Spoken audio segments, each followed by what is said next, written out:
नित नए सुख संपत्ति लहे, धरे गंगा का ध्यान। अंत समाई सूरपुर, बसल सदर बैठी विमान। स्वतः भूत नवदिशि, राम जन्म दिन चैत्र। पूर्ण करो गंगा कथा, हरि भक्तन हित नेत्र। प्रणाम भक्तजनों, आज मैं गंगा दशहरे की कथा लेकर आई हूँ। आज हम गंगा मैया की कथा का रसपान करेंगे। गंगा दशहरा का पर्व ज्येष्ठ मास की शुक्ल पक्ष की दशमी को मनाया जाता है। ज्येष्ठ शुक्ल दशमी को सोमवार तथा हस्त नक्षत्र होने पर यह तिथि घोर पापों को नष्ट करने वाली मानी गई है। हस्त नक्षत्र में बुधवार के दिन गंगा अवतरण हुआ था, इसलिए यह तिथि अधिक महत्वपूर्ण है। इस तिथि में स्नान, दान, तर्पण से 10 पापों का नाश होता है, इसलिए इसे दशहरा कहते हैं। इस दिन गंगा में स्नान का विशेष महत्व है। गंगा स्नान से व्यक्ति के सारे पापों का नाश होता है। आइए अब हम कथा का रसपान करते हैं। प्राचीन काल में अयोध्या में सगर नाम के राजा राज्य करते थे। उनके केशिनी तथा सुमति नामक 2 रानियां थीं। केशिनी से अंशुमान नामक पुत्र हुआ तथा सुमति के 60,000 पुत्र थे। एक बार राजा सगर ने अश्वमेघ यज्ञ किया। यज्ञ की पूर्ति के लिए एक घोड़ा छोड़ा गया। इंद्र यज्ञ को भंग करने हेतु घोड़े को चुराकर कपिल मुनि के आश्रम में बांध आए। राजा ने यज्ञ के घोड़े को खोजने के लिए अपने 60,000 पुत्रों को भेजा। घोड़े को खोजते खोजते वे कपिल मुनि के आश्रम में पहुँचे तो उन्होंने यज्ञ के घोड़े को वहां बंधा पाया। उस समय कपिल मुनि तपस्या कर रहे थे। राजा के पुत्रों ने कपिल मुनि को चोर चोर कहकर पुकारना शुरू कर दिया। कपिल मुनि की समाधि टूट गई तथा राजा के सारे पुत्र कपिल मुनि की क्रोधा अग्नि में जलकर भस्म हो गए। अंशुमान पिता की आज्ञा पाकर अपने भाइयों को खोजता हुआ जब मुनि के आश्रम में पहुंचा तो महात्मा गरुड़ ने उसके भाइयों को भस्म होने का सारा वृतांत कह सुनाया। गरुड़ जी ने अंशुमान को यह भी बताया कि यदि इनकी मुक्ति चाहते हो तो गंगा जी को स्वर्ग से धरती पर लाना होगा। इस समय अश्व को ले जाकर अपने पिता के यज्ञ को पूर्ण कराओ। इसके बाद गंगा को पृथ्वी पर लाने का कार्य करना। अंशुमान ने घोड़े सहित यज्ञ मंडप में पहुंचकर राजा सगर से सब वृतांत कह सुनाया। महाराज सगर की मृत्यु के पश्चात अंशुमान ने गंगा जी को पृथ्वी पर लाने के लिए तप किया, परंतु वह असफल रहे। इसके बाद उनके पुत्र दिलीप ने भी तपस्या की, परंतु वह भी असफल रहे। अंत में दिलीप के पुत्र भागीरथ ने गंगा जी को पृथ्वी पर लाने के लिए गोकर्ण तीर्थ में जाकर कठोर तपस्या की। तपस्या करते करते कई वर्ष बीत गए। तब ब्रह्मा जी प्रसन्न हुए तथा गंगा जी को पृथ्वी पर जाने के लिए वरदान दिया।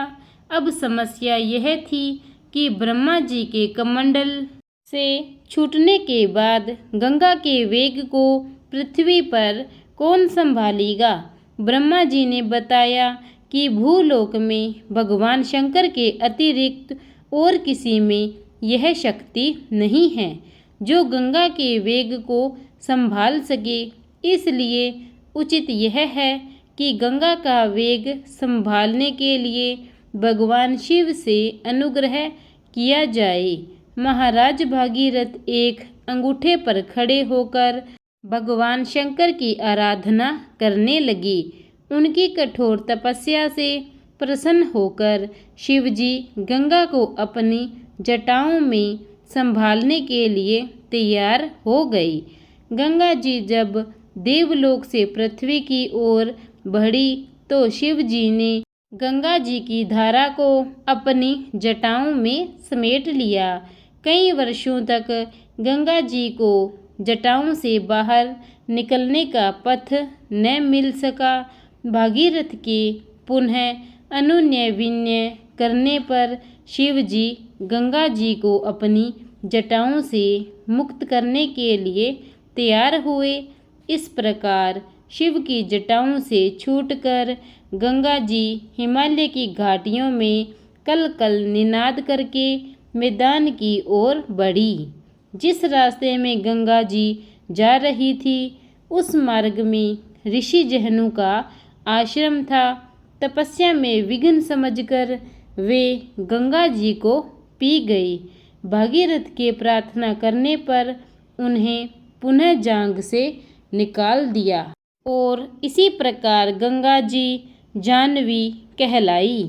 इस प्रकार अनेक स्थलों को पार करती हुई जाह्नवी ने कपिल मुनि के आश्रम में पहुंचकर सगर के 60,000 पुत्रों के भस्म अवशेषों को तार कर मुक्त किया।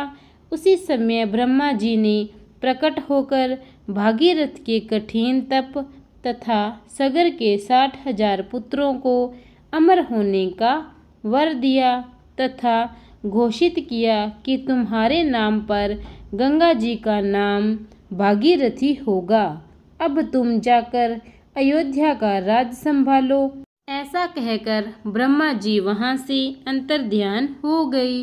प्रेम से बोलिए गंगा मैया की जय। आइए भक्तों, अब हम गंगा मैया की आरती करते हैं। ओम जय गंगे माता, श्री जय गंगे माता, जो नर तुमको ध्याता मन वांछित फल पाता। ओम जय गंगे माता, चंद्र सी ज्योत तुम्हारी जल निर्मल आता।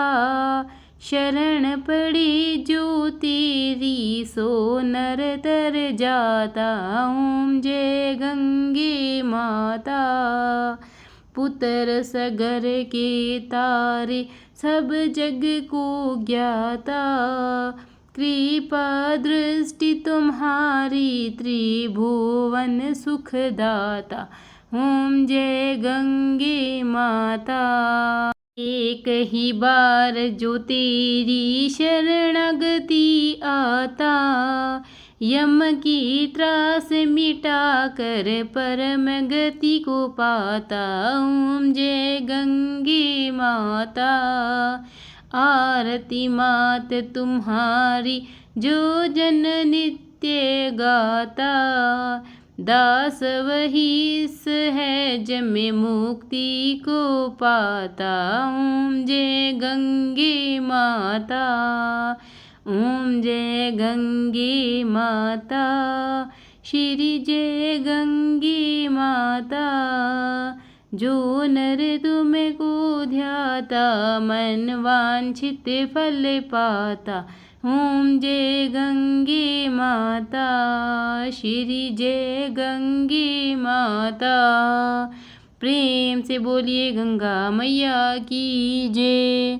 प्रिय भक्तजनों, अगर आपको मेरी यह कथा अच्छी लगी हो तो इसे लाइक कीजिए और शेयर कीजिए। और अगर अब तक आपने मेरे चैनल को सब्सक्राइब नहीं किया है तो कृपया करके उसे सब्सक्राइब कीजिए और बेल आइकन दबा दीजिए ताकि मेरी हर वीडियो के नोटिफिकेशन सर्वप्रथम आप तक पहुंच सके। धन्यवाद।